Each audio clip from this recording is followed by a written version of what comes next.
Ayer en este espacio te decía que se pudrió con el Fondo Monetario, que se picó, que el fondo impuso sus criterios de ajuste, sus criterios técnicos, los criterios de su staff, y que, bueno, el gobierno ahora se enfrenta ante la dura disyuntiva de aplicar ese ajuste, o sea, ahogar la recuperación, o sea, tener una inflación más alta en este 2022 que en 2021, o sea, empeorar el cuadro de distribución del ingreso, o sea, beneficiar a los bancos y a las empresas a las cuales el fondo siempre termina beneficiando con sus políticas y con sus recomendaciones, o si no tener el acuerdo y exponerse al castigo que habitualmente los mercados le prodigan a los países que no se cuadran frente a sus exigencias. Es una disyuntiva difícil que ayer se patentizó más todavía en el fracaso de la reunión de Santiago Cafiero con Joe Biden. No, perdón, con Anthony Blinken, el canciller de Joe Biden.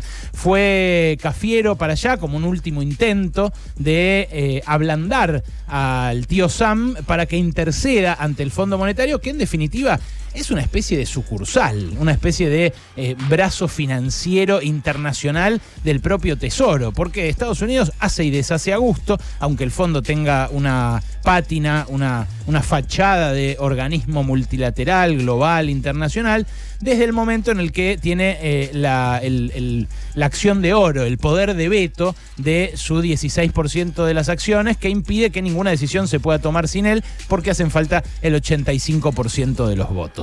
Bueno, ayer las versiones de la reunión fueron muy diferentes, según a quien consultara uno. El comunicado que sacó a la tarde-noche la Cancillería Argentina dice que Cafiero le planteó a Blinken que es necesario un mensaje de la autoridad política estadounidense al Tesoro para contar con el apoyo de Estados Unidos en el Fondo Monetario y que de ese modo no se restrinja el crecimiento de la Argentina. O sea, Cafiero se lo dijo con todas las letras. Ustedes, de la política de Estados Unidos, tienen que interceder para que el Tesoro, que le está dando la orden al fondo de que nos ahorque, le deje de dar esa orden y afloje y haya un acuerdo que no implique un ajuste y una recesión brutal este año en la Argentina.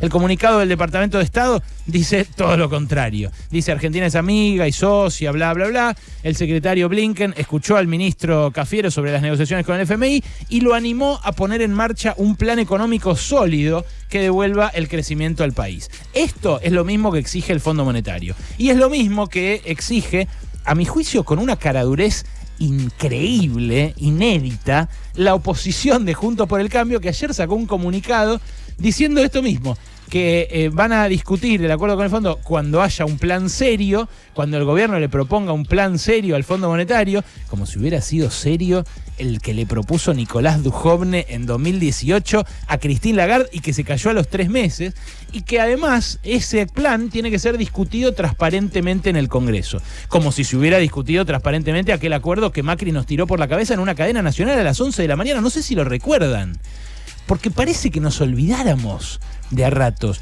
No sé si se acuerdan de esa conferencia de prensa donde Macri dijo: he decidido iniciar conversaciones con el Fondo Monetario Internacional. Mirá, me lo acuerdo de memoria la frase. Macri ya había cerrado el acuerdo cuando dijo eso. No había habido ninguna discusión transparente como la que ayer desvergonzadamente pedían economistas que saben muy bien esto, como Martín Lustó, desvergonzadamente. Bueno, esa es la disyuntiva de hierro en la que está ahora el gobierno. Guatemala y Guatepeor, dos situaciones feas, dos situaciones desagradables, dos situaciones en las cuales la economía va a sufrir este año. Ahora, ¿cuál es el problema? ¿Por qué el gobierno no se puede hacer el distraído tampoco con esto?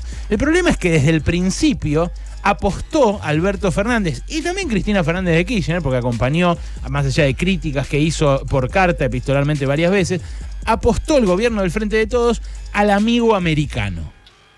Y ese amigo americano, que después pareció ratificarse, porque claro, ganaba las elecciones Juan Domingo Biden, y después asumía y sacaba una política económica re keynesiana, le daba un montón de guita a la gente para paliar la pandemia, empezaba a vacunar, cosa que no quería hacer antes Donald Trump.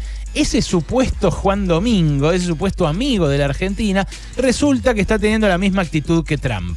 O sea, demócratas y republicanos en Estados Unidos, como la gastan a la izquierda siempre, que dicen son lo mismo, bueno, son casi lo mismo. Resulta que Donald Trump le dio un préstamo a Macri para que fuera reelecto, un préstamo fuera de norma del Fondo Monetario, en contra de los estatutos del Fondo Monetario, que resistían los demás socios del Fondo Monetario, y se lo dio porque Estados Unidos quería que gobernara Macri, que gobernara la derecha acá en la Argentina, y que eso irradiara hacia el resto de la región. ¿Por qué? Porque le gusta cómo gobierna ese sector político.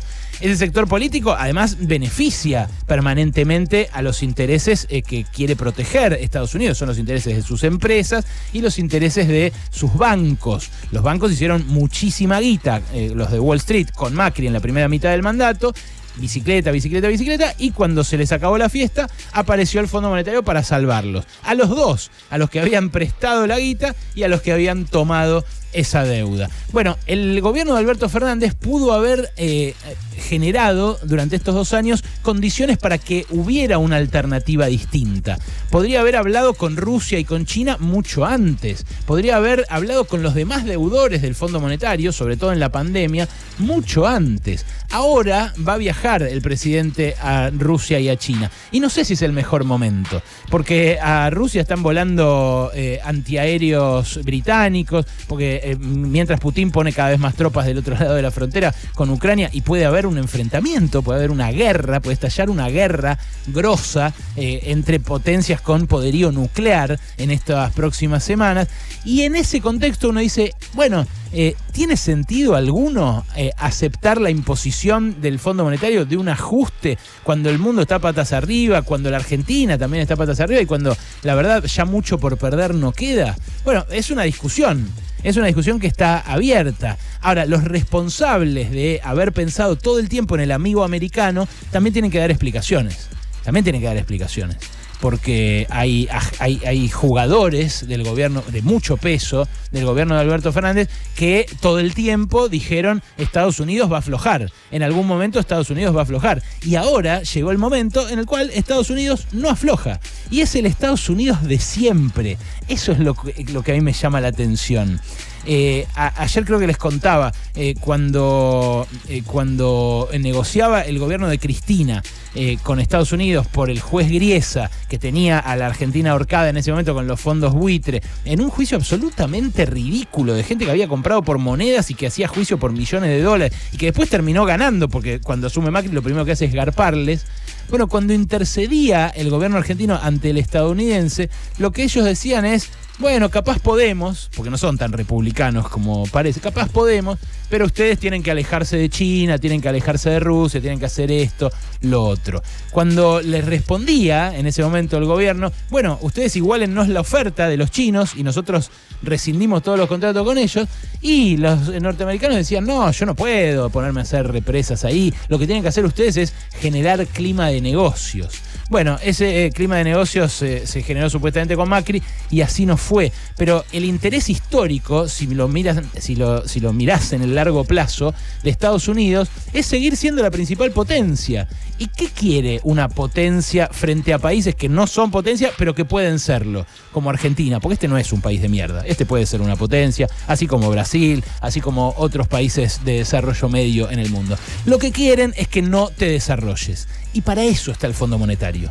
El Fondo Monetario está para que Estados Unidos siga siendo el hegemón mundial y para que se someta a su arbitrio todo Occidente, como fue a partir de la Segunda Guerra Mundial. ¿Quiénes son los responsables? Bueno, hay que mirar hacia los más entusiastas pro-norteamericanos del gobierno. Hay que mirar a Gustavo Vélez, por ejemplo, que se cree el colega de Jake Sullivan. Hay que mirar hacia Sergio Massa, que tiene también muchos terminales en Washington y que todo el tiempo creyó que iba a poder convencerlos. Ellos podrán defenderse y decir, bueno, el problema fueron las internas, fue que no nos dejaron apostar lo suficiente por Estados Unidos para que ellos nos consideraran un aliado y nos abrieran la puerta. Bueno, no sé porque todo eso fue muy opaco. No supimos cómo fue. Fue toda una negociación tras bambalinas. Pero ahora está en juego nuestro trasero, dicho en términos técnicos. Ahora está en juego si vamos a seguir perdiendo sueldos, si va a seguir habiendo inflación, si se va a seguir complicando. Y durante todos estos 2 años lo que te dijeron a vos fue, la única que hay es acordar con el fondo. La oposición, que ahora ridícula, sale a pedir un plan creíble y una discusión transparente, también decía la única alternativa es acordar con el fondo. Eso es porque no hubo imaginación política para pensar otro alineamiento. Eso es porque esta democracia, entre otras deudas, nos adeuda una hoja de ruta estratégica respecto de a dónde vamos, cómo nos insertamos en el mundo, qué producimos y cómo hacemos para que eso valga cada vez más y nosotros podamos vivir cada vez mejor. El amigo americano no nos lo va a resolver.